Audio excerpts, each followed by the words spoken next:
Mr. Camping.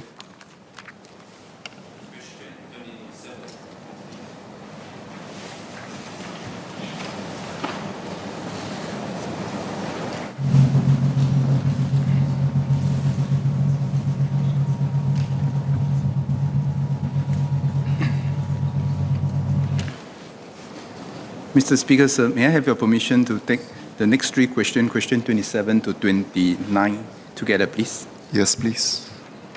Mr. Speaker, sir, first let me thank members of this House for your concern over the well-being of our educators. MOE is mindful that the quality of education depends on the strength of our teaching force, and teachers' well-being is critically important to our mission to teach, inspire, and nurture future generations. We are heartened by the public support for the salary and benefits adjustments to MOE-specific schemes so that our educators continue to be competitively remunerated. These adjustments will apply to all MOE staff, including MOE teachers seconded to other agencies such as special education schools. Mr. Speaker, sir, having said that, building a quality teaching service goes beyond salaries and benefits. MOE values our teachers and pays close attention to their well-being and work-life balance. Many of our dedicated teachers go above and beyond the call of duty for our students. To help teachers manage their workload, we have supported schools and teachers by streamlining administrative processes such as taking attendance electronically, centrally providing services such as demand aggregation for common purchases, and giving schools greater flexibility to pace the implementation of new initiatives. This allows teachers to focus their time on student-centric work, including CCAs and counseling. Schools have also implemented more flexible work arrangements for teachers where feasible, while maintaining the duty of care towards students. This includes holding virtual or hybrid afternoon meetings where meaningful and effective, and allowing teachers to leave school when they have no further duties that require them to be in school. Teachers who require greater flexibility in work hours can also apply for part-time teaching arrangements. Schools' staff well-being committees have also been provided with more resources to enhance staff well-being, such as additional staff welfare funds and in-house curated resources to help them organize meaningful programs for staff.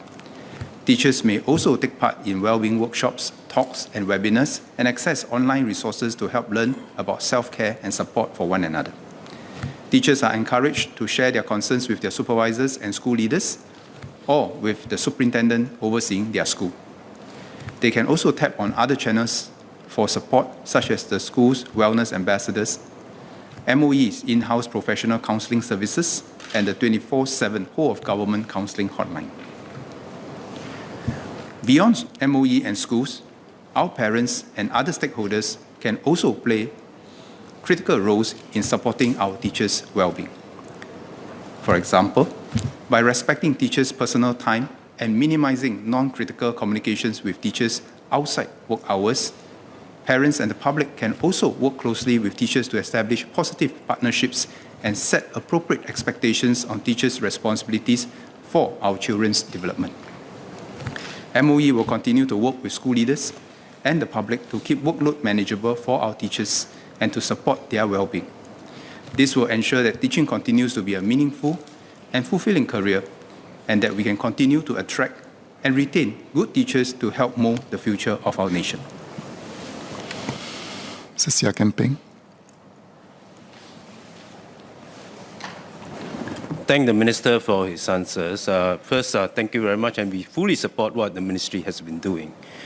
I think all of us in this House would have spoken to many teachers or know many teachers who are in the service. And teachers love to teach. What they don't like is the admin part of things. And I'm glad that my first SQ to Minister is that let's continue to focus more on the teacher centricity side of things and continue the relentless effort to reduce the admin part of things. Because less is always more. I'm also happy to note that Minister talked about how parents can help in this. I think this is one area which I hope there are many parents out there Beyond saying what parents could help, maybe we could draw, for the minister to consider, drawing clear boundaries on where parents should not do or cannot do.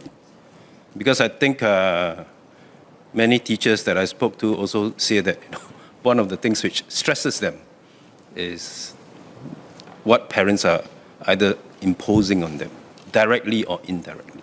So perhaps, back to my second SQ is whether the minister could consider drawing up a very clear set of what can be done and what cannot be done as far as parents are concerned to the teachers. Thank you. Reminder to members to keep your supplementary questions uncluttered.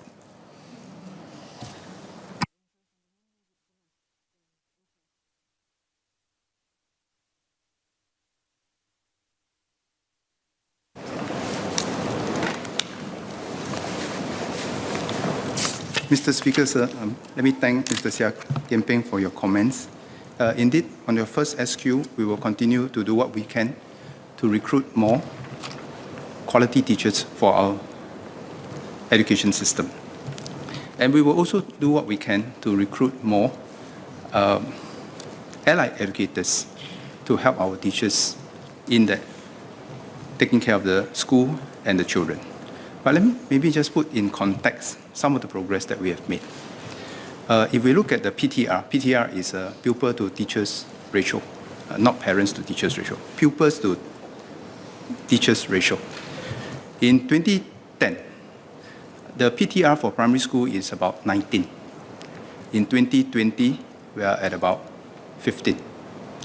For secondary schools, our PTR in 2010 is about 16. In 2020, we are about 12.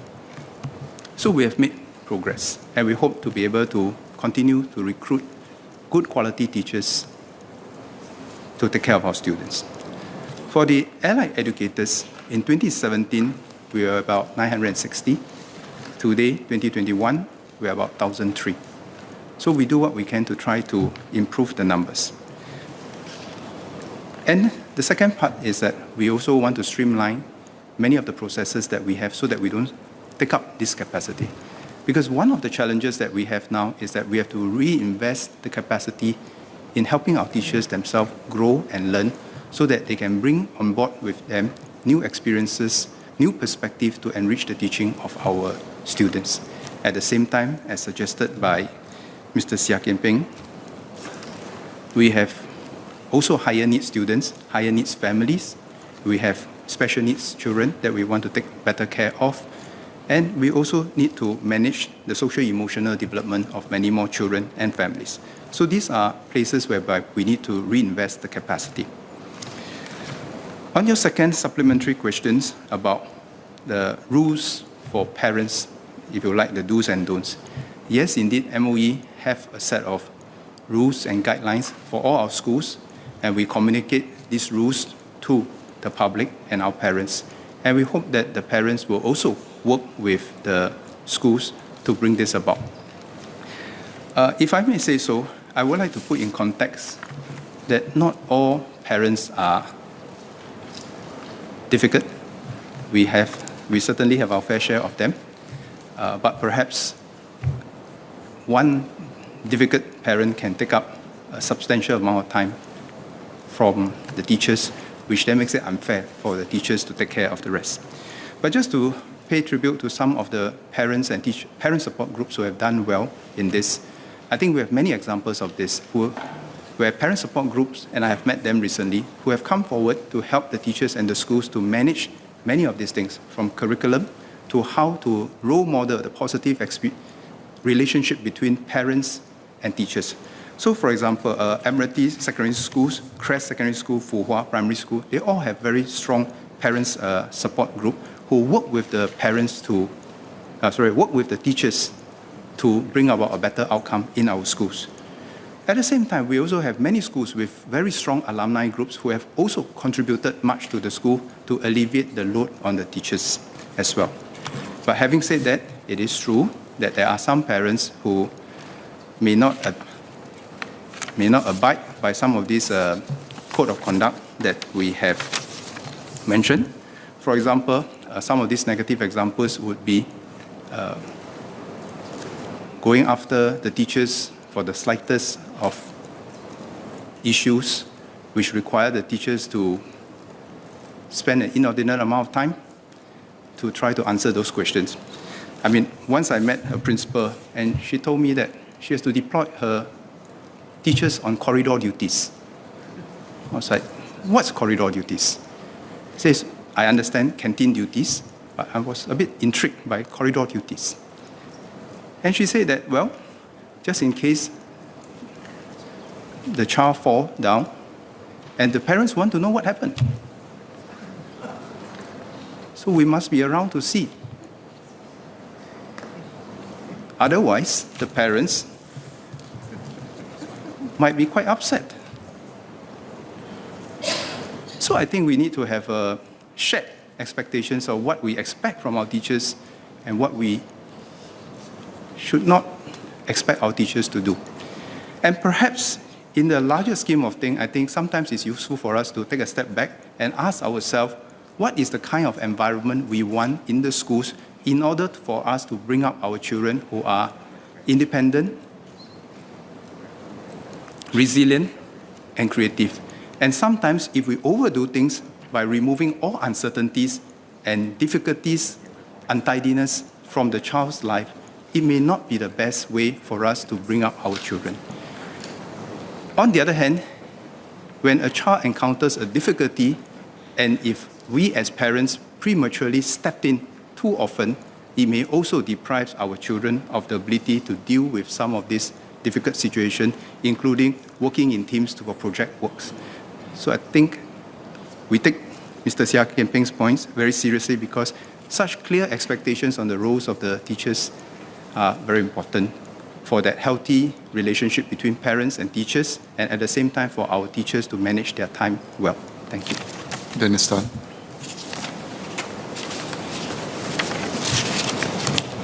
Thank you, Speaker. Thank the Minister for your answers. I have two supplementary questions. One, I would like to ask the Minister whether there are any plans to review our current teacher recruitment efforts to attract more people to join teaching as a profession. Secondly, the Minister did talk about enhancing the resources. I want to ask specifically about whether there are any plans to review and enhance admin, non-teaching manpower resources in the schools. Thank you. Sorry, the second supplementary question, can I just add that so as to reduce the workload on teachers? Thank you. Mr. Speaker, sir, on the first question on teachers' recruitment, I think MOE has been very fortunate that we have been able to recruit our fair share of teachers and to hold a quality bar, because the quantity and the quality must come together. So we have been pretty fortunate, and we'll continue to intensify efforts to make sure that we continue to have a fair share of the best people in every cohort to become teachers. Of course, I think all members of the House will know that this is, as we speak now, the labor market is tight. Our people have many choices, but we will still want to have our fair share of talent invested in the education service, just like how our forefathers did, because we believe that this is the best investment for the next generation, to put a fair share of the best people into the teaching service so that we can groom the next generation, and we'll continue to do that. But having said that, I think it goes beyond pay. It is about systems, it's about culture, how we respect our teachers that engender more who want to join the service in service of our children and nation. So we'll continue to do that. On the second supplementary questions, I think just now I've addressed it. Yes, we'll continue to recruit more people to help out in the non-teaching tasks. But having said that, we will also work to streamline our own processes to make sure that we make best use of the resources available. Besides the structures and organizations issues, then we go back to the issues of how we build this shared relationship with parents and the community to bring out the best in our children. Ms. Haniso.